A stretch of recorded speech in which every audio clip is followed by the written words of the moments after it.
சொர்க்கம் என்பது நமக்கு சுத்தம் உள்ள வீடுதான் சொர்க்கம் என்பது நமக்கு சுத்தம் உள்ள வீடுதான்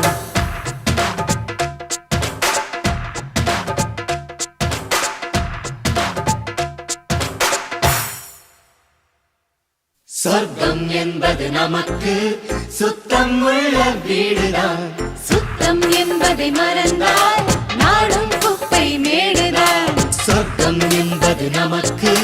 சுத்தம் உள்ள வீடுதான் சுத்தம் என்பதை மறந்தால் நாடும் குப்பை மேடுதான் உலாவும் நிலாவில் வெள்ளை அடிக்கலாம் எங்கே